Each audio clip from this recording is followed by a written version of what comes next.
Setelah pertemuan Donald Trump dan Netanyahu, dunia kembali bertanya, apakah perdamaian Israel dan Palestina akhirnya di depan mata? Nah, pada Top News kali ini kita akan kupas isi 20 poin yang diungkapkan oleh Donald Trump dan peluang nyata menuju akhir perang Gaza. Bang Celi, perkembangan yang cukup mudah-mudahan signifikan ya. Ini sangat signifikan. Ini sangat signifikan sebagai tanda-tanda awal. Ya, dimulai dari KTT sidang umum PBB. Ya, di sidang umum PBB kan sehari sebelumnya Macron mimpin bersama Menteri Luar Negeri Arab Saudi. Ya.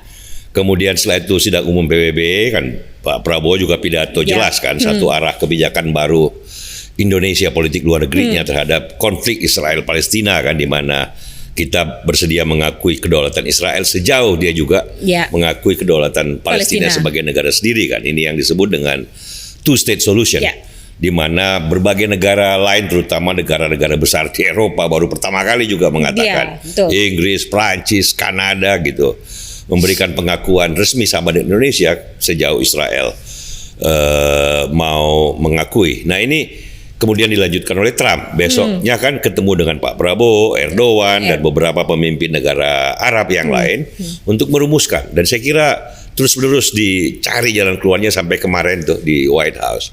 Dan rupanya aktor di belakang layar ini yang merumuskan kerangka-kerangka dasar dari yang 20 poin ini. 20 poin ini, yang paling penting bukan 20 poinnya, tapi ada tanda-tanda awal bahwa Israel mau menerima pertama gencatan senjata dulu, kemudian melepaskan tawanan kan di Palestina ada beberapa, mungkin 40 kali sebagian sudah meninggal dikembalikan, dan juga Israel memulangkan beberapa tawanan, banyak, hampir 2.000 tawanan di Palestina yang harus dikembalikan sambil gencatan senjata, dan kemudian mulai rekonstruksi baru terutama di Gaza yang lulu lantak hancur dengan tragedi besar itu, dan mulai dengan transisi pemerintahan yang mungkin dipimpin oleh Tony Blair.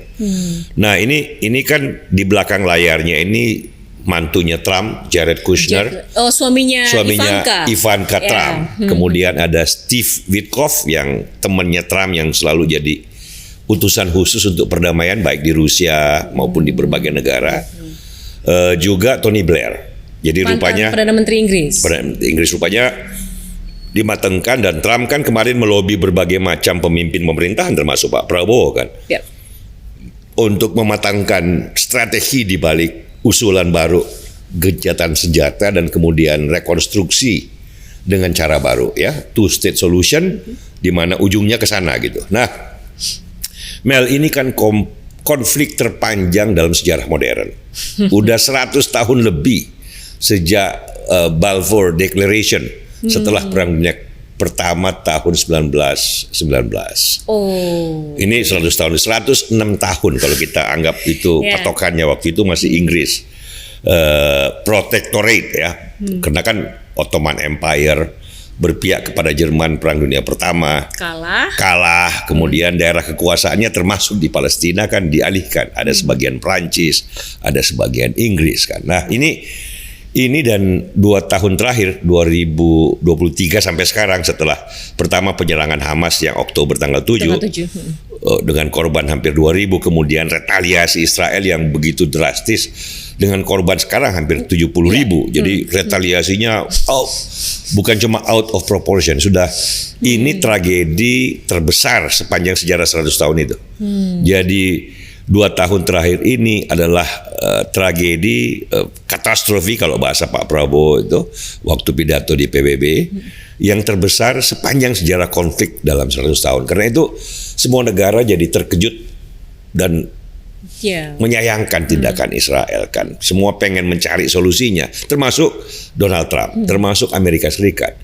Karena kalau Hamas misalnya, kaum militan yang di Gaza itu ada backstopnya tuh, ada pelindung, bukan pelindung ya, quote and quote, supporter di belakangnya kan dari Qatar dan dari Turki. Kalau Israel kan Amerika Serikat. Nah ini rupanya kan waktu ketemu Erdogan dengan Trump saya kira, dan Trump kan sorry Bang, Erdogan bukan Erdogan ya. Erdogan, tulisannya Erdogan. Okay. Baca orang Turki entah kenapa G jadi W. Jadi oke lanjut. Rupanya waktu ketemu kan ada kunjungan tersendiri tuh Erdogan ke White House setelah dari New York PBB itu kan. Rupanya muncul kesepakatan baru tuh. Dan kalau Qatar kan memang Trump dekat dengan Qatar, dengan Dubai, dengan ini. Jadi mudah-mudahan Mel, ini kan cahaya di terowongan panjang yang gelap. Cahaya di ujung terowongan. Terowongannya panjangnya 100 tahun. 100 tahun, 1919 ya. Ini memang mudah-mudahan. Jadi suka apa nggak suka dengan Trump ya. Setelah dia gagal dari Rusia mendamaikan Ukraina dan Rusia, Putin dan Zelensky, mudah-mudahan inisiatifnya ini bisa membawa hasil yang lumayan menjanjikan. Tidak akan selesai dalam setahun 2 tahun. Ini mungkin 5 tahun 10 tahun karena setelah gencatan senjata dan rekonstruksi Gaza kan masih ada problem di tepi barat, West Bank itu loh, di mana kalau Gaza kan luasnya kayak Surabaya lah, 230 sekian kilometer persegi. Kalau West Bank kan seluas Bali, lebih luas lagi kan. Yang 1-2 juta orang, 1-3 juta orang. Dan di sini di West Bank itu pemukim-pemukim liar dari orang Israel itu loh yang masuk secara tak terduga dan secara paksa gitu, menduduki cukup banyak titik wilayah, dan itu akan menciptakan kerumitan tersendiri jangka panjang. Karena ini kan kalau nanti Palestina jadi negara sendiri, masalah-masalah kayak gitu perlu dibicarakan, tapi nggak perlu sekarang. Sekarang ini yang penting gencatan senjata dulu.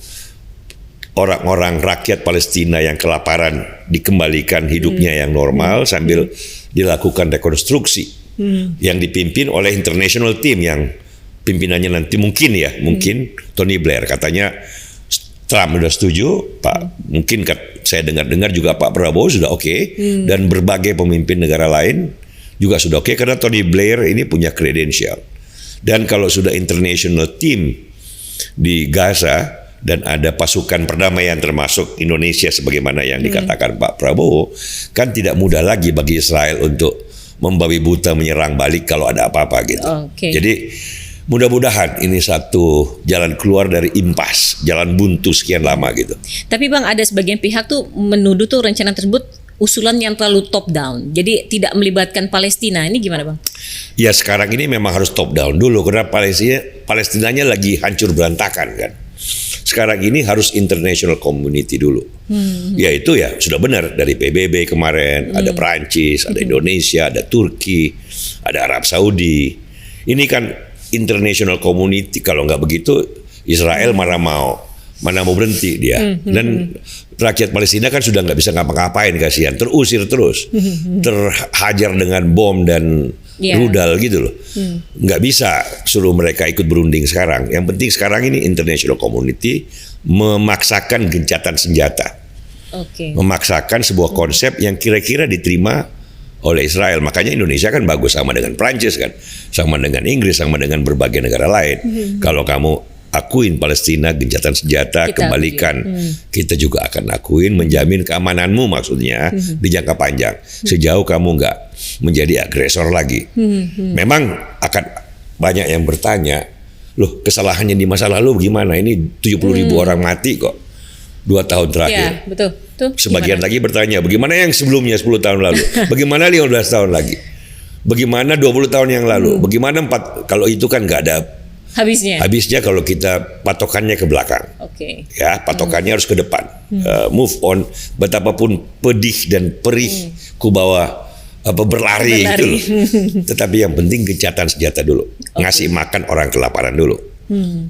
International team dulu, pasukan perdamaian dulu. Nah, baru pelan-pelan dicari jalan keluar jangka panjangnya yang sudah benar tuh. Two-state solution. Belum tentu Israel dengan gampang menerima itu kan. Ini kan kaum militan Israel kan kenceng sekarang. Tapi dengan peran Amerika dan international community, mudah-mudahan they come to their senses. Kira-kira kayak gitu. Gini Bang, dari 20 poin itu, kalau menurut Abang mana yang paling realistis dan juga yang sulit di sana? Kayak Hamas mau didemilitarisasi kan Ya kalau menurut saya memang bagus begitu. Hamas sudah jangan dikasih tempat juga. Sama dengan kaum militan yang super ultra militan di Israel. Karena kalau kaum militan dengan kaum militan selama ini kan yang terjadi begitu. The most radical elements in the two societies yang exchanges-nya gitu kan, inisiatif Hamas untuk mulai menyerang 2 tahun lalu itu kan membangkitkan reaksi yang lebih keras lagi gitu. Dan yang kita nggak mau adalah seperti itu. Yang kita harapkan sebenarnya kaum moderat di kedua belah pihak, baik di Palestina, di Israel, kaum moderat, kaum yang mau kompromi, mau banyak kok. Memang entah kenapa politiknya yang rumit banget beberapa tahun terakhir. Di zaman Rabin dulu waktu saya mahasiswa di Amerika itu kan sempat terbersit harapan besar gitu loh. Yasser Arafat salaman tuh di White House dengan Bill Clinton. Raja Jordania datang. Kita mahasiswa di Amerika, waduh bagus nih. Tapi kemudian yang mengambil tempat terdepan dalam politik di Israel ya kaum militan. Rabinnya ditembak mati. Itu yang kita stop sekarang dengan gencatan senjata dulu, international community dan rekonstruksi. Ini rumitnya minta ampun, tetapi tanpa ini nggak bisa, hanya kekuatan. Dan hanya kekuatan. Kalau kekuatan sudah terbukti Palestina nggak bisa ngelawan Israel kalau kekuatan kan. Jadi kalau tanpa ini it will be a destruction of Palestine. Ini satu-satunya jalan untuk menyelamatkan Palestina. Kalau pakai kekuatan kan, ya bagaimanapun, betapapun harapan kita semua pada bangkitnya Palestina, kalau tanpa kekuatan nggak bisa. Karena itu sekarang international community harus turun tangan. Kira-kira kayak gitulah. Ya, Trump juga di sosial medianya bilang peace through strength. Ya harus, tetapi strength-nya bukan dari Palestina sendiri sekarang, apa boleh buat, tapi dari international community. Sebelum kita lanjut Bang, aku mau ngajak teman-teman Freedom nih yang cari tempat adem buat baca tentang perdamaian dunia dan juga sejarah perdamaian dunia dari perang apa termasuk konflik Palestina-Israel. Mau sejarah sejak 1919 atau mau 1000 tahun sebelumnya. Betul, silakan datang saja ke Perpustakaan Umum Freedom Institute di Wisma Bakri, Jalan HR Rasuna Said, Kuningan, Jakarta Selatan. Tempatnya asik, nyaman, koleksi bukunya tadi banyak banget. Tidak hanya sejarah, filsafat, politik, ekonomi, semua ada. Dan gratis. Itu gratis. Paling penting, gratis. Membuka perspektif, Mel. Betul, menambah wawasan. Anak muda Indonesia kan perlu lah perpustakaan. Meski zaman digital, tapi tetap tuh ya physical books dan physical place to read. Betul, dan bertemu teman-teman juga di sana kan, saling diskusi lebih baik. Oke. Kembali ke Palestina. Lanjut ke Palestina. Nah, kalau misalnya rencana ini dijalankan, nah peranan Indonesia apa yang bisa dilakukan di situ, Bang? Bagus kalau kita bisa. Ini kan politik luar negeri Indonesia, amanat konstitusi kan, bebas aktif turut serta dalam perdamaian dunia itu kan. Pak Prabowo sudah mengatakan itu dengan sebuah prinsip baru waktu pidato di PBB kan, pengakuan pada Israel jika Palestina juga diakui oleh Israel. Itu kan bagus, dan kita berkata bahwa kita bisa mengirimkan up to 20.000 ini banyak dan biaya sendiri. Ya tidak perlu harus 20.000 sekaligus kan, bisa 10.000, bisa 5.000. Dan bukan hanya bagus bagi proses perdamaian dunia, tapi juga ini kan melatih TNI kita dan mungkin Polri ikut untuk berwawasan internasional. Ya, bergaul secara luas, setahun 2 tahun di sana berinteraksi dengan pasukan dari Prancis, dari Amerika, dari Belanda, dari Arab Saudi kan bagus sekali. Dan mereka akan pulang menjadi komandan-komandan, jenderal-jenderal yang punya wawasan yang luas. Dan itu positif. Jadi bukan hanya buat peran kita di luar negeri, tapi juga proses pendidikan para perwira dan prajurit kita. Dan pemerintah Indonesia dalam tradisi kita memang selalu ikut aktif menjaga perdamaian dunia dan konstitusi.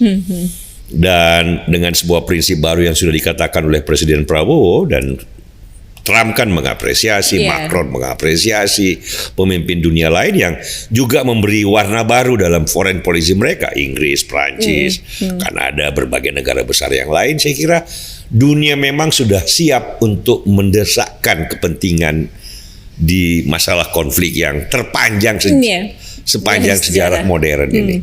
106 tahun persisnya kalau kita ambil patokan setelah Perang Dunia Pertama. Jadi bagus dah. Dampak kedepannya kalau ini berhasil, sekali lagi nggak gampang dan butuh 5-10 tahun barangkali menyiapkan fondasinya dengan berbagai masalah-masalah praktis ya. Ini kan istilahnya Thomas Friedman ya, penulis barusan menulis yang sangat bagus di New York Times ya. Ini kayak menjawab teka-teki setiap hari gitu dalam berbagai dimensinya dalam menyelesaikan satu persatu persoalan. Termasuk yang tadi saya bilang di West Bank kan, pemukiman liar kaum Yahudi di tepi barat itu masalah pelik tersendiri. Tapi itu kan masalah nanti. Masalah sekarang adalah gencatan senjata ini kan sudah diatur dalam 20 points tuh. Pemulangan tawanan dan sandra. Kemudian para pengungsi yang kemarin lari itu yang cerai-berai dan kelaparan di tanah mereka sendiri itu diatur kembali, dikasih makan, diberikan penghidupan yang normal. Baru kita bicara fondasi jangka panjang. Nah, kalau jangka panjang bisa bagus kan untungnya di dunia Arab sendiri kan sudah ada model-model negara kecil Dubai yang berkembang bagus, kaya, damai, teknologinya bagus, masyarakatnya harmonius, toleran. Dubai, Abu Dhabi, Qatar tuh, dan Arab Saudi juga kan berubah dengan kantong-kantong yang mulai lebih sesuai dengan derap modernitas gitu. Nah, ya tentu saja kita layak berharap don't look back. Jangan kata orang itu di Timur Tengah kalau digali lapisan-lapisan tanah itu kalau mau cari siapa yang salah itu nggak habis-habis tuh lapisannya. Kadang-kadang yang salah Syria, kadang-kadang kita mundur ke belakang Ottoman Empire, kita mundur ke belakang Iranian Empire, Persia. Kita mundur lagi ke belakang, jauh benar tuh. Kita Yunani pernah berkuasa di situ kan, Alexander the Great menaklukkan wilayah itu gitu loh. Romawi zaman Yesus kan itu Romawi yang berkuasa di situ. Mau cari yang salah siapa gitu loh. Benar juga. Sejauh mana dalam sejarah kita mencari kesalahan dan sebab akibat gitu, itu jauh banget.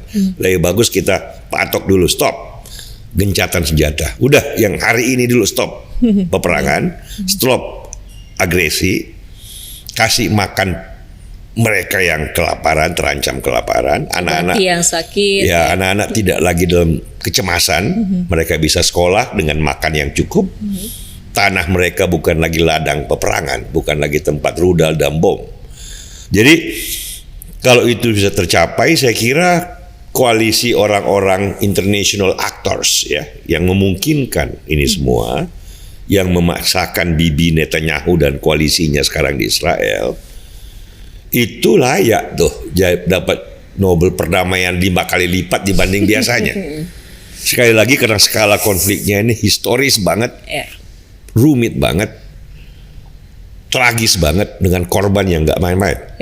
Jadi kalau kita bisa selesaikan ini, mudah-mudahan berbagai konflik-konflik yang menyedihkan yang lain ya, Rusia, Ukraina itu kan belum selesai juga. Itu kan kalau ini bisa kita selesaikan berarti the most difficult conflict in human history can be solved.